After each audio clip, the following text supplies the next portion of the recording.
Buenos Ok, días a todos. Para Benamérica y VAPA es un placer tener hoy como invitado a Evanán Romero, una persona con amplia experiencia en la industria, fue viceministro de Energía y Minas y fue miembro del directorio de Petróleos de Venezuela. Hoy nos va a presentar un plan para recuperar el sector petrolero y el gas con base al 100% del esfuerzo privado. Les avisamos a los asistentes que para el próximo viernes también se ha comprometido con nosotros Miguel Lara para presentarnos el plan de reactivación eléctrica de Venezuela. Entonces vamos a tener una videoconferencia a esta misma hora este próximo viernes. Adelante, Bonán. bueno, gracias Eduardo. Buenos días a todos los que están en este momento ya dentro del GoToMeeting, de la conferencia. Tengo unas 26, 27 láminas que voy a pasar lo más rápido posible a fin de que seamos más eficientes en la discusión. La siguiente esta es la declaratoria filosófica o principista de lo que vamos a presentar hoy. Creo que la experiencia de los últimos 21 años han sido más que claras y demostrativas. No más monopolios públicos. Hacen ricos a los gobernantes y pobres a los ciudadanos. Hay que instaurar una economía de mercados abiertos. Sustituir la estatización de la explotación de la riqueza del subsuelo y seguir hablando de patrimonio, de lo que tenemos, de lo que aún no hemos extraído ni hemos convertido en riqueza. Y obviamente incentivar la libre y sana competencia. Yo creo que todos los que pasamos de 50 años hemos oído esto innumerables veces. En el área de los hidrocarburos, yo soy uno de los que piensa que en los 100 años que llevamos, si contamos a partir del chorro de la Rosa en Cabima, 55 se fueron en la época concesionaria, 45 se han ido en la etapa del Estado, un Estado decente, honesto, y los últimos 21, un Estado criminal, destructor y creador de miseria. Entonces, si quedan 25 o quedan 30 años, depende de las proyecciones y de quién haga los análisis para que los hidrocarburos sigan siendo un elemento de creación de riqueza de los pueblos, de las naciones. Yo creo que estos últimos 25 o 30 o 35, depende de lo que cada quien quiera, le toca al sector privado. No más monopolios públicos estatales, estatistas, y que de paso, bueno, están destruidos y arruinados. La otra parte que hago consideración es, hay dos maneras de utilizar los hidrocarburos y sus beneficios. Uno es maximizando renta, lo hizo el gendarme necesario Mr. Hugo Chávez Fría, y otra es con precios bajos, hacer desarrollo económico, promover el desarrollo. Eso lo hicimos en los 90 con escenarios de precios bajos. Se hizo en la época concesionaria con precios bajos. Entonces los toca ahora muchos años de precios bajos, muchísimo, de acuerdo con los análisis. Y cuando se acerque más la caída de la demanda, estos 25 o 30 años van a ver mucho más. Por lo tanto, señores, no más maximización de renta que lo hace la empresa monopólica estatal. Desarrollo de actividad económica, tenemos la infraestructura, tenemos la gente para crear beneficio económico. Bueno, sigo adelante. ¿Por qué PDVSA? Y yo no la igualizo a reactivar el sector. Reactivar el sector es una actividad absolutamente diferente y de mayor alcance que reactivar a PDVSA. PDVSA es un instrumento que obviamente en este momento, a mi juicio, no podemos contar con ella. PDVSA está destruida en todos los aspectos que alguien quiera hablar de destrucción. Su savia mental por la cual fue exitosa los primeros 25 años o perdón, sí, hasta el año del 75 al 2000, 25 años, la meritocracia. Por ahí oí un chiste una vez que alguien dijo que la iba a decretar. Es imposible lo que vivimos en ese sistema que no puede ser restaurada. Y sin esa yo veo muy difícil que una empresa pública pueda volver ni con esteroides ni con muletas a hacer esta tarea y mucho menos ahora la tarea que queda que es ciclópea. Luego se requiere muchísimo dinero y no lo hay. Ni hay forma de adquirirlo, ni forma de comprometerlo, no hay crédito, no hay fondos. Ya a otros que andan en otra plataforma se nos han dicho en todos los idiomas posibles, atraigan e incentiven a los clientes, pero no hay reales como líneas de crédito y menos con garantía, porque ustedes no tienen, ni ustedes, ni esa nación propietaria tiene garantía. Pero bueno, cada quien con su tema. Yo voy al mío, el mío es,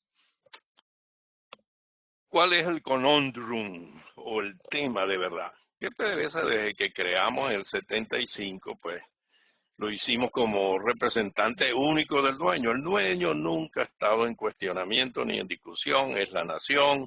Simón Bolívar lo ratificó en 1828 y en ninguna de las etapas que hemos vivido no está en discusión que el dueño es la República de Venezuela.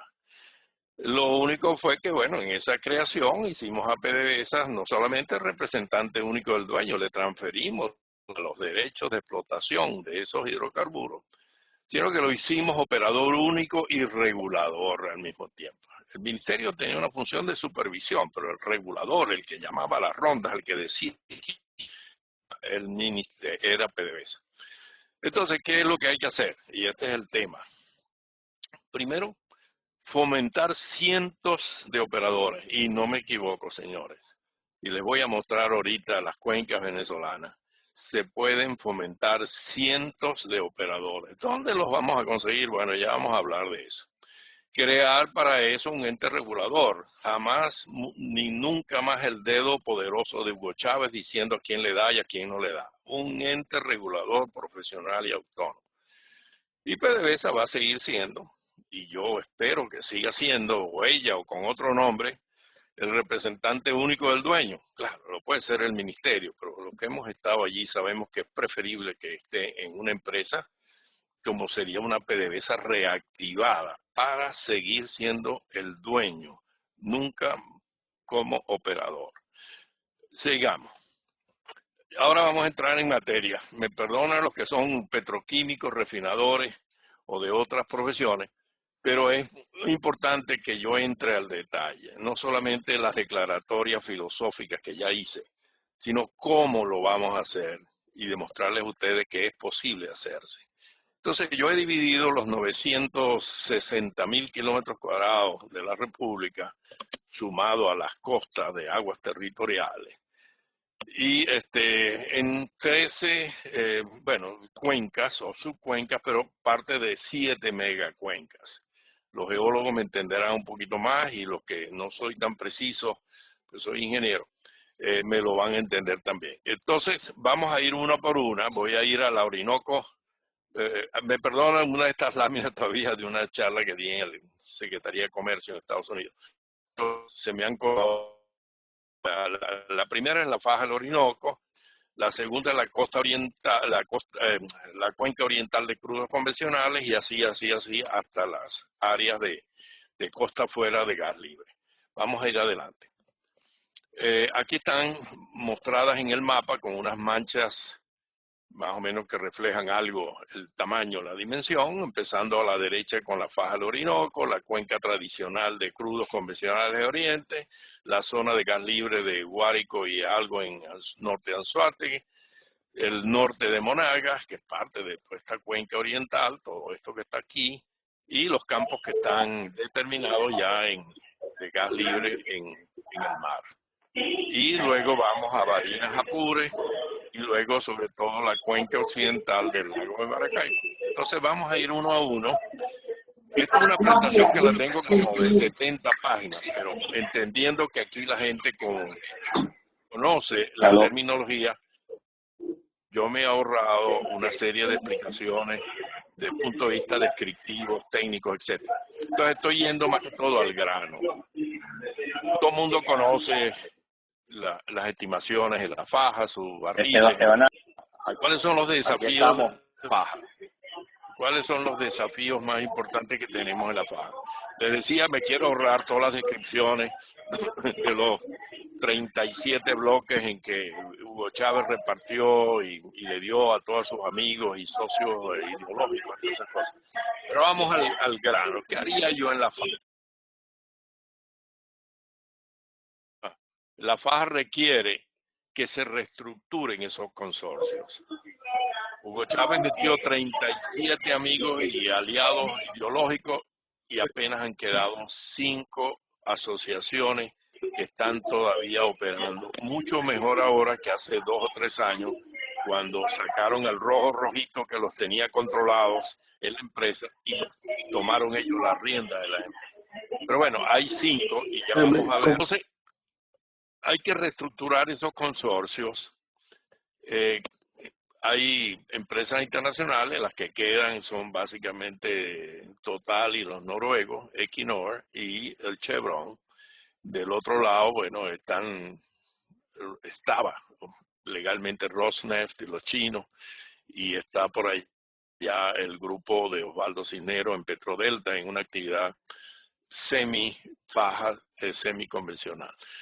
Pero hay que reestructurarlo. ¿Qué llamo yo reestructurar? Bueno, creo que no sé si lo digo acá, pero lo digo de una vez. Hay que legalizar lo que ya es un hecho. El hecho es que la mayoría de PDVSA se ausentó y hubo que ausentarlos. 70 de ellos están presos por corruptos. La mayoría de los gerentes que fueron apresados en el año 2017 pertenecen a toda esta parte mixta en muchas de las fajas, empezando por su gran jefe Pedro León.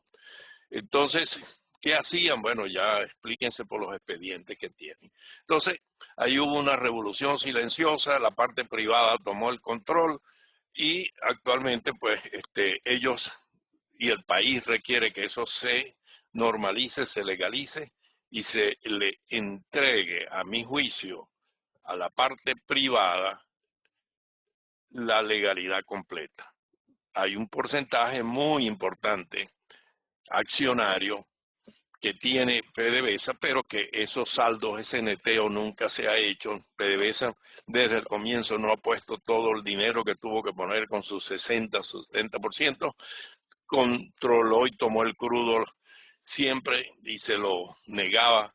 Hay una serie de deudas importantísimas. Ese neteo hay que hacerlo y al final, cuando quede el neteo, ese dinero, pienso yo, hay que ponerlo en un mecanismo de inversión que yo llamo el Fondo Petrolero de Inversión, donde va a ir eso más el resto de las otras participaciones, y allí es donde va a haber una cantidad de recursos importantes para la recuperación del país, no solamente hacia los jubilados petroleros, jubilados de todo el mundo, sino que inclusive, y eso lo va a tener que decidir un grupo que debe ser nombrado al máximo nivel en Venezuela, de 5 o 6 venezolanos honestos que manejen ese fondo y no pase como el que pasó con los chavistas, y que se decida bajo algo muy estricto dónde van a ir esos recursos.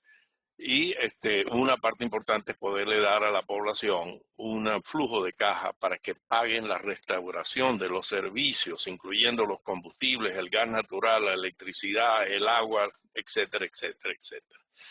Entonces, ese fondo petrolero va a tener un valor importante. Lo que yo propongo es que eso se negocie con cada contraparte. Algunos no tendrán problema en pagarlo o dar un financiamiento o dar un papel, que me imagino que un papel de Chevron puesto en la bolsa de Caracas, en la bolsa de Bogotá y en la de Nueva York, se va a valorizar correctamente y va a producir beneficios. Entonces, esas participaciones yo las veo en ese fondo petrolero.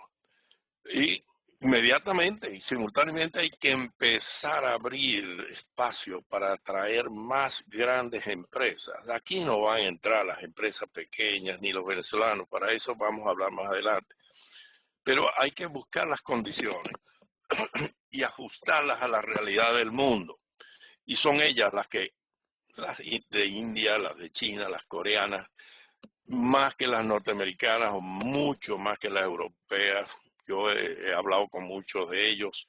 Nadie quiere saber de petróleo pesado, tiene la huella de carbón más grande y todos ya le sacan el cuerpo. Shell, por ejemplo, dijo no más petróleo y muchísimo menos el petróleo pesado. Y entonces, bueno, ahí, dado el volumen y el tamaño de ese recurso, tenemos que hacer planes ambiciosos y acelerados para la monetización por múltiples vías, con en mente los 25 o 30 años que nos quedan, que para el caso de la faja va a ser muchísimo más crítico. Sigo para adelante. Ahora voy a la cuenca oriental de crudos convencionales. Algo que no me puedo evitar decirlo, cuando yo muestro esta lámina fuera de Venezuela, gente que no lo pueden creer, un país ha sido tan favorecido por la naturaleza, que ven, hay 426 clasificados como campos, y los que conocen la terminología estricta de llamar algo campo, saben lo que representa. Básicamente, dos estados, Anzoátegui y Monagas, algo empárico que está metido dentro de esa región, pero esto es increíble. Y todavía hay 18.000 millones de barriles por recuperar allí, entre condensados. La mayoría, sobre todo en Anzoátegui, condensados livianos y medianos. También livianos y medianos. Y por supuesto hay una franja de pesado que todos conocemos, que era el pesado que conocíamos cuando las concesionarias, donde se hizo en Melones, eh, ¿cómo se llamaba? Nipa no es liviano. Hubo tampoco. Bueno, aquí se ve de proyectos Pirital, por ejemplo, de crudos pesados. Entonces, ¿qué propongo yo aquí? Además de eso, tenemos la infraestructura en el sitio, destruida, deteriorada, con todas las fugas del mundo. Aquí es donde se va el doble del consumo diario de Colombia, que tiene 1.500 ciudades y poblados conectados a redes de gas, incluyendo comercios e industrias, casi 1.000 millones de pies cúbicos. Bueno, señores, aquí se va entre 1.8 y 2 BCF, o miles de millones de pies cúbicos día. Filtrando en compresores, unidades. Bueno, y ustedes han visto los periódicos, de cada rato pues se incendia, se destruye una de estas unidades. Entonces, tiene esa infraestructura que tiene la más vieja desde los principios de los años 60, y que luego fue en los años 80 y sobre todo en los 90 fue multiplicada y repotenciada, etcétera. Bueno, pero tiene esa infraestructura. Vamos a dejarlo ahí, sigamos. Aquí están las cifras que les hablaba, los 18.000 millones de barriles, 427 campos que tienen 13.971 yacimientos. Obvio que están distribuidos en los 427 campos, y hay campos que tienen innumerables, cientos y cientos de yacimientos uno arriba del otro. Esa es la cuenca oriental. Cuando les muestre la occidental van a ver que es una historia diferente. Mucho más grandes los yacimientos, pero mucho menor número. Entonces, ¿cuál es la importancia de esta área? Por cierto, aquí fue donde se empezó la recuperación de la PDVSA por los chavistas en el año 2003. ¿Por qué? Porque es de fácil acceso, y ellos activaron a sus grupos y comenzaron a la recuperación de la producción. No lo iban a hacer jamás en el lago, aquí. Entonces, nosotros ahorita que nos pasó esa bomba nuclear del chavismo, aquí es donde vamos a comenzar la recuperación de la producción del país. mayoría de todos esos campos tienen todos sus pozos, sus instalaciones. Hay filtraciones y hay aquí que le falta una bomba, aquí se pegó tal, el balancín tal o la PCP tal, pero la producción diferida más grande que tiene el país está aquí. Es la de más inmediata puesta en operación. Pero son 427 campos, señores. Muchos todavía hay socios, pero en la gran mayoría el socio principal está ausente, que es Petróleos de Venezuela. Entonces, ¿qué ventaja también tiene? Está al lado de la faja y tiene los diluyentes para la faja. Y la faja logró el milagro de parar todos los mejoradores, a pesar de que tiene asociaciones con los extranjeros. Y entonces aquí están los diluyentes.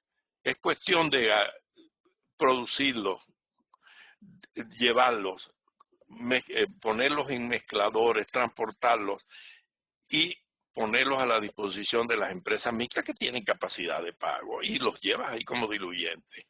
Entonces, también tienes los crudos que se vienen usando desde hace años para nuestro parque refinador.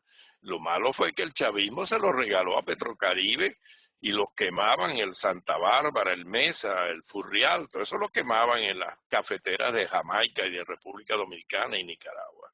Pero ahí donde están las mezclas para empezar a reactivar el parque refinador. De manera pues que a eso me refiero, y entonces aquí digo yo, ¿qué debemos hacer con estos campos? Bueno,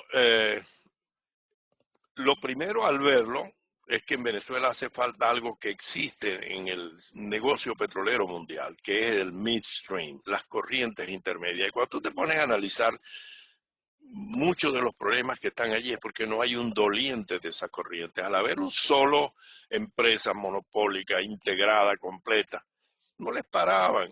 Había una fuga aquí, una allá, aquí faltaba una línea. Pero si tú pones doliente en el sector privado de las corrientes intermedias, el midstream, que está en toda la industria petrolera, y yo le explicaba a la gente, siendo del mundo de familia, de leche, coño, esto existe de los años 50, por lo menos en el estado Zulia. Mi familia, y Eduardo lo sabe, que es de la misma familia, somos del upstream, las vacas, la producción de leche, que no se enferman, que comen y ordeñarla. Y llegaba el camioncito refrigerado, sacaba del tanque en la finca y lo llevaba al downstream. El downstream era la Indulac, la otra que hacía leche autorizada o los fabricantes de queso y mantequilla. Aquí lo que está faltando es el camioncito y las líneas, alguien que sea el doliente, que recoja la producción de esos 400 y pico de campos y que la lleve a las plantas de Santa Rosa, Santa Bárbara, San Joaquín, o si son corrientes también ya separadas, las lleva a las plantas mezcladoras que se deben poner en la faja del Orinoco para que saquen los crudos extrapesados, o las llevan a Puerto La Cruz, a José. Entonces, bueno, eso lo pongo aquí en ese lenguaje, pero eso hace falta y eso no está en la ley. Y yo se lo decía a los legisladores, pero realmente no creo que entendieron la razón o el valor de estas cosas. Bueno, en este midstream yo lo veo inmediatamente empresas nacionales, totalmente, que están en las zonas, que están en las regiones. Y luego entonces en el sector venezolano upstream, aquí es donde yo veo las oportunidades para muchos venezolanos que están hoy día, que me están oyendo hoy, que pueden organizarse para encargarse de esos 427 campos, de acuerdo con los barriles que van a tener. Va a estar el valor en uno de los criterios. Pero entonces tienen empresarios venezolanos, tienen empresas nacionales y pueden ellos buscarse sus socios hacia afuera y y hay dos mecanismos que los estoy pidiendo para que se ponga en la ley de hidrocarburos y los legisladores están sordos, no quieren, y después quizás al final hablemos un poquito de eso, que es básicamente darle los instrumentos claros para que alguien pueda formar una unidad operativa y que pueda tener los derechos de operar esos pozos que van a estar ahí, bajo un concepto de arrendamiento, un overriding royalty. PDVSA es el dueño de casi todas esas instalaciones, o todas, incluyendo pues parte con las privadas que están allí. Entonces, no hay forma hasta ahorita que haya respuesta sobre ese tema. Y yo espero pues que eventualmente eso se entienda y eso se arregle para que este programa pueda caminar. Y eso le daría el CAPEX, los derechos de explotación más el arrendamiento de los activos, y luego ellos con los barriles que tienen hasta ahorita certificados por el ministerio y aceptados, ellos conseguirían el OPEX a través de los comercializadores de hidrocarburos, que los hay, están en Colombia. Yo no veo por qué de la calle 100 en Colombia no se puede, en Bogotá no pueden estar en Caracas, y que pueden estar las Glencore, las Vitol y todas estas compañías que dan financiamiento para la producción. Entonces, organizaríamos un programa especial para incentivar el retorno de los venezolanos que están en el exterior, que son los que le van a dar credibilidad al grupo empresarial, al grupo financiero que va a buscar tener esas unidades operativas. Porque esta gente, si hay algo que han dicho, es que regresaría y quieren regresar a Venezuela, pero quieren regresar como dueños de su propio destino y no ser empleados de nuevo de nadie. Pasamos a la parte de la cuenca, el norte, que es un área muy especial, de alta presión, mucha profundidad, y donde vamos a pasarlo rapidito. El gobierno de Chávez cometió algo que era imposible en la literatura, nunca lo he podido leer, de que haya habido casos iguales, la destrucción de un campo gigante de petróleo y gas, donde lo hicieron en el año 2009, cuando esas hordas chavistas tomaron a todas las empresas de servicio, y entre ellas las que habían adquirido estos compresores especiales, y dejaron de inyectar el gas natural en los campos del flanco del pie de monte, entre ellos Furrial, Carrito, La Mulata, todo eso. Especialmente Furrial fue el más afectado. Aquí está el gráfico de lo que pasó con la variable más importante, que es la presión del yacimiento, donde declinó y se colocó, como ven aquí, ya para el año 2012-13 en la zona roja, etcétera, por debajo de la presión que se debía mantener, que es lo que los ingenieros de yacimiento llamamos la presión de burbuja, donde ya entra la fase gas y las fases se separan y comienzan a impedir el flujo. Y en el caso del Furrial, esos crudos tan especiales, que eran unas suspensiones coloidales de cadenas inmensas de asfalto, pues coalescieron y taponaron el medio poroso. Esta es una zona de reto para el futuro y me referiré un poquitico después. Vamos a la siguiente. ¿Qué hacemos con el norte Monaga? Aquí, por la profundidad, por los costos, un pozo de eso vale no menos de 20, 30 millones de dólares, de 16, 17 mil pies, y si en el caso de el más grande, que era el Furrial, está taponado y dañado en la formación Naricual a 15.000 pies, no se sabe cómo se va a poder recuperar, y con escenarios de precios bajos a futuro es un reto. Entonces, yo diría que habría que contratar en unas rondas internacionales con empresas de primera orden que tengan demostrado know-how y un buen respaldo de investigación y desarrollo, sumadas en consorcio con empresas que tienen mucha investigación, como Halliburton, Schlumberger, el Instituto Francés del Petróleo, y muchas empresas, incluyendo el INTEBEP, se incorporaría. Yo, por cierto, pienso que el INTEBEP debiera quedar como una figura bajo el dueño PDVSA, pero ya ese es otro término más adelante. Cuenca Barinas Pure, me voy al occidente. No sé cómo estoy en el tiempo, pero por favor, Eduardo, hazme saber. Sonido reactivado. Zona marginal tiene 18 campitos, creo que están ahí, o 20 y pico, 2 en Apure, en la frontera.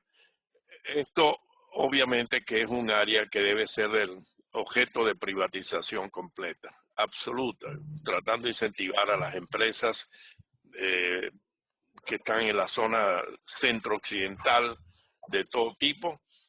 Muchos de estos de la diáspora, indudablemente que deberían participar con esas empresas, Allí hay un potencial de 60.000 barriles, ahorita están, no creo que lleguen ni a 4.000 barriles, pero todavía hay áreas de incentivo.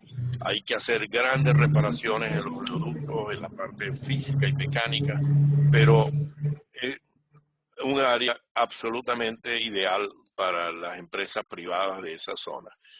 Vamos a la cuenca de Maracaibo.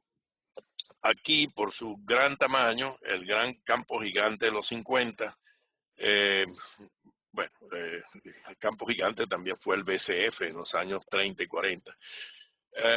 Para su análisis lo he dividido en 4 grandes subcuencas, que es la zona occidental o DZO, la zona del BCF o costa oriental, el sur del lago, que es una zona relativamente nueva, el SLM, y el lago. Veamos, por ejemplo, el lago Maracaibo. Aquí estoy mostrando rápidamente lo que ha ido, inclusive dentro del chavismo, pues, cómo ha ido avanzando la privatización de las actividades en el lago Maracaibo. Mi propuesta, ¿cuál es? Hay que continuar y hay que culminar ese proceso de privatización. Todo lo que está en gris prácticamente es lo que es esfuerzo propio de Petróleos de Venezuela, en los bloques estos que están acá. No hay forma para yo reactivar el lago de Maracaibo si yo no cambio operadores aquí. Lo he hablado ¿por qué? Ya lo voy a mencionar. El tema esencial inmediato, después puedo regresar aquí, pero el tema esencial inmediato, estoy hablando ya del lago, que es donde están las mayores reservas de mediano y liviano, es quién es el que va a respaldar la actividad fundamental, que es traerle el gas natural al lago Maracaibo. El gas natural es el que permite detener la declinación acelerada de la presión y permite producir los pozos mediante el gas lift. Y el gas se ha escapado del lago Maracaibo, 60 y tantas plantas compresoras, la mayoría obsoletas, destruidas. No creo que quede alguna, excepto la que está por Ceuta, donde hay una actividad privada que esté más o menos operando. Entonces, el tema es cómo le traigo gas natural a Maracaibo. Espérate, déjame adelantar un poquito. Aquí está. Afortunadamente la naturaleza se volvió a acordar de nosotros y nos puso Perla 4 en el año 2008 al 2012, 14 trillion cubic feet en ese campo de gas costa afuera, que ya Repsol y Eni se encargaron de desarrollar y conectar. Tienen su planta de tratamiento pegado a la cerca de Cardón y llegaron a producir 650 millones de pies cúbicos día, hasta que no pudieron más porque el régimen le tomaba el gas y no se lo pagaba.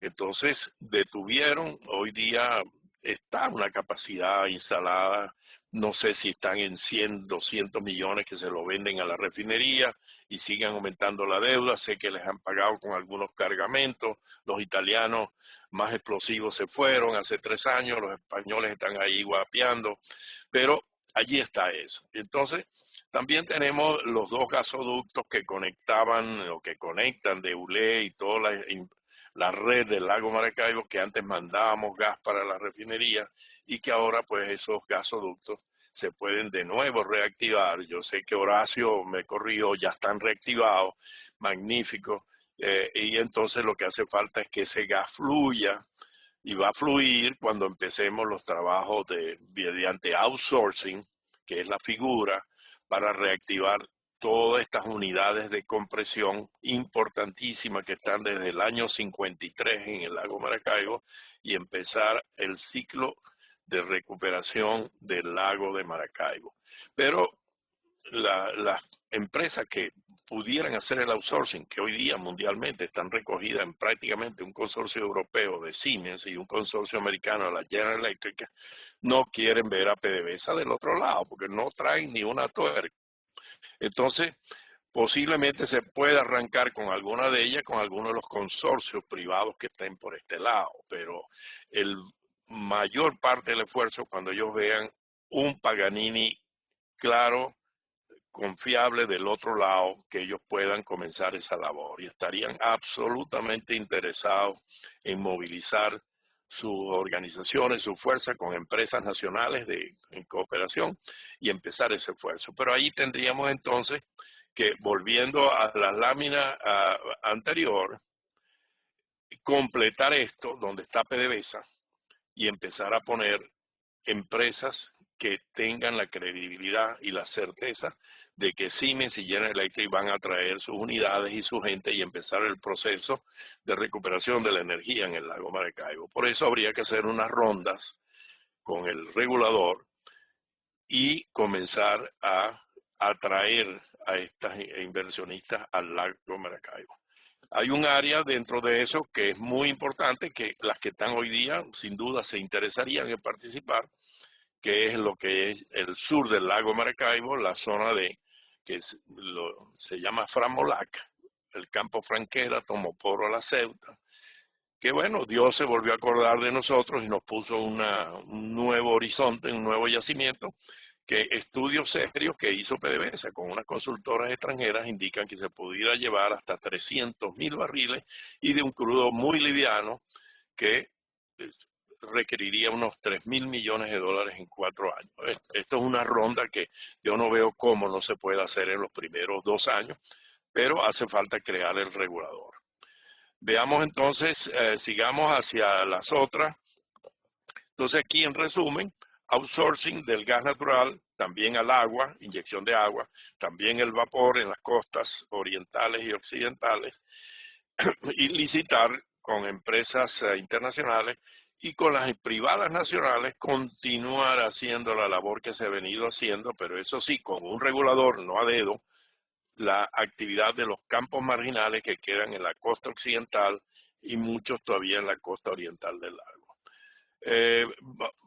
Voy a ya terminar con los campos de gas. Hemos hablado del Perla, que está aquí, un yacimiento realmente el más grande de los últimos años en Sudamérica y quizás en todas las Américas, de gas libre.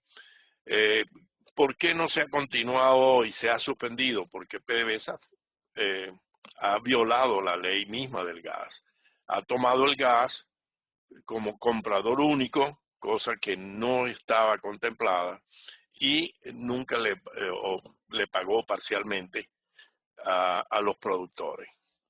Pero aquí, ¿qué se requeriría? Cumplir la ley. Si uno cumple la ley, estos señores vuelven a desarrollar el gas, que todavía queda una labor inmensa. Todavía queda la tubería que ya creo que la tiraron, que cruza el estrecho Maracaibo y que le va a llevar gas natural a las eléctricas de la zona occidental de Maracaibo, la Termozulia 1, 2 y todas estas, y la Ramón Laguna, y se resolvería el problema de Maracaibo. Pero hace falta que se le dé garantía de remuneración de lo que cuesta ese gas. Luego viene el campo Yucá Placer, donde hay un ejercicio interesante por empresa privada, estaba metido en Electra con el grupo Total, pero les pasó lo mismo. Les tomaban el gas, lo monopolizaba PDVSA Gas y no les pagaba y tienen un mono gigantesco. Vamos a las áreas nuevas. Aquí está el tren de gas libre, uno de los más grandes, por lo menos de la América, que es lo que llamábamos el proyecto Mariscal Sucre, después antes Cristóbal Colón, donde hay estos 4 grandes campos descubiertos en los 80 y 90 por Lagoen y PDVSA, donde el que está más pegado a la línea limítrofe de Canadá, de Trinidad, el Dragón, ya es producto de un acuerdo binacional que no se ha empezado a ejecutar porque están las sanciones y Shell no ha comenzado los desembolsos. Luego está el Patao y Mejillones, que el régimen se lo negoció apresuradamente y en madrugadas y cantos de gallo a la Rosneft, y ahora ha quedado ahí en el aire. Hay una denuncia en la Asamblea de que ese no se debe concretar porque se hizo a cambio de los 1.500 millones que dio la Rosneft para los bonos 2020 con las garantías de Citgo. Pero entre todos los 4, y hay además un Barracuda por aquí, hay otras posibilidades por desarrollarse, allí hay más de 34 trillion cubic feet, trillones, 10 a la 12. Esa es una potencia gasífera que este país que está acá, que es el más industrializado en el gas natural, lo está esperando, pero con ansia, porque de eso depende su destino como primer productor de metanol, urea, amoníaco del hemisferio. Era, y ahorita está en declinación, porque las reservas de gas se le han disminuido y están a tiro de piedra, pues, o sea, con un tubito de 25 kilómetros se puede entrar en la red de gas, que es lo que está haciendo Shell con su red, y va directo a la planta de liquefacción, donde con otro tubito se puede ir al complejo petroquímico. En fin, esas son las cosas que yo planteo ahí, pero eso lo pueden hacer grandes inversiones, grandes capitales, y esas van a ser rondas, no negociaciones directas como se ha querido hacer hasta ahora. Luego está aquí lo de la plataforma del Tana, donde hay una negociación pendiente, donde Chevron le vendió a Shell, que está del otro lado, donde Shell le compró a Chevron Trinidad, pero está pendiente ahí también por las sanciones. Pero no hay duda que estos campitos en amarillo, la vía de monetización es a través de toda esta infraestructura que tiene Trinidad, y no inventar como hizo el régimen desde el principio, cuando plantearon hacer un gasoducto de casi 500 kilómetros desde aquí para llevarlo a Guiria. Obvio, nunca se hizo y se perdió esa oportunidad y sigue pendiente. Bueno, yo voy a acelerar un poquito para las preguntas. La refinación, aquí lo que hay que resolver primero el tema de los subsidios. El tema de los subsidios, que es más fácil decirlo, pero esta crisis donde ya Caracas formalmente desde esta semana no tiene gasolina, ni Venezuela prácticamente, excepto en los cuarteles militares donde está acaparada, va a estar preparada para eliminar esta palabrita de eliminación de subsidios, y pudiera haber el ambiente para que alguien se encargue de operar las refinerías bajo un leasing. Aquí nadie va a llegar a comprar hierro. Aquí un leasing y que tú le des incentivos, sin duda puede haber actividad para restaurar la producción de combustible. La parte eléctrica, bueno, yo digo, no hay otra forma que reparar y poner en servicio las plantas ya existentes, dar autosuficiencia a la producción. La refinación la tenía, y entonces voy a dejar que la semana que viene Miguel Lara va a hablar un poco más de esto, pero tiene solución. En el caso de Estados Zulia tenemos todavía plantas muy viejas, pero que han estado semi-operando y que se pueden reparar y reorganizar mientras el sistema eléctrico nacional entra en fase de recuperación. Nosotros pudiéramos, bajo un outsourcing también, poner a funcionar estas viejas plantas y modernizar algunas. Termino. Conclusiones. Primera, la ruptura del paradigma de 1975. No más un solo Estado dueño, operador y regulador. Eso no nos va a llevar para ningún lado. Y menos en los años que vienen, con una industria destruida y la caída de la demanda en el horizonte. Entonces, ¿cuáles serían las conclusiones? En primer lugar, hay que derogar todas las leyes y los reglamentos de la era chavista. Yo en eso soy muy categórico. Sé que está apoyada la Constitución, el artículo 12.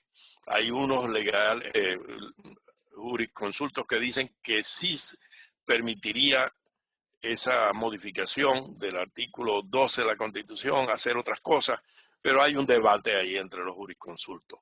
Pero la ley de hidrocarburos y todos esos reglamentos que hizo el chavismo, la asamblea que está hoy día la puede hacer. No la han querido hacer, bueno, ellos sabrán por qué, pero y poner en vigencia la vieja ley del 43 que permitió época concesionaria, estatización, hasta que el chavismo en el año 2009 o 2006 creo que fue que la derogó. Pero la pudiéramos poner en vigencia, permite las regalías variables, muchísimas cosas, hasta que podamos reformar la ley de hidrocarburos. Ya ahorita ya se nos acabó el tiempo, ya hay que esperar que la transición, con toda la inmensa cantidad de problemas, va a tener que fajarse a ver y producir una nueva ley de hidrocarburos. Por eso que yo digo, vamos a poner la del 43 y vamos a ver si logramos consenso para hacer una ley que se adapte a los 30 años que vienen, no a los de atrás, a los que vienen. Entonces, No creo que con estos legisladores lo vamos a hacer, que están todos ya con una parcialización y una manera de verlo que obviamente no creo que es la mejor condición. Ajustar la regalía y hacerla variable. El Mar del Norte lo hizo cuando empezó en declinación. La Gran Bretaña puso regalía cero, pero obviamente que no estoy hablando de poner regalía cero, pero sí variable, variable. Y ajustarnos a que somos una provincia de 100 años, somos maduros. Olvídate que vas a ir con esta regalía que pone el chavismo de casi 50%. Es una locura, nadie va a venir cuando abran la puerta. Eliminar las tributaciones especiales del petróleo, como una actividad industrial ordinaria, que olvídense los venezolanos de la palabra soberano y estratégico. Eso no es verdad y lo hemos vivido en estos meses. Eso no es jamás, es una sustancia industrial. Hay otras formas. Si me voy al bloque nuevo del sur del lago, bueno, yo busco las vías de compartir algo de la renta, production sharing, profit sharing, unos bonos. Hay otra forma. Crear un ente regulador, bueno, hemos hablado tanto de eso. Abrir incentivos para la operación privada y regional, lo manifesté en el caso de Oriente, de Barinas, de Zulia. Eliminar el monopolio de comercialización del gas natural del Estado. En los 90 no había ese monopolio, bueno, estaba PDVSA Gas y le entregaba, pero habían 15 empresas y nadie vio ningún venezolano con una bombonita 5 días en el hombro esperando el gas. Eliminar el monopolio, producción y comercialización de combustibles por el Estado. Bueno, esto solamente vean los videos de lo que estamos viendo allá en Venezuela. Y crear el fondo petrolero con las participaciones que aún tiene PDVSA en las empresas mixtas. Ya hablé de eso. Acelerar los planes de desarrollo de la faja, eso es fundamental. La faja es lo primero que va a pasar en desuso y en menos interés. Y ahí, conjunto con eso, buscar opciones que sean de menor intensidad de capital.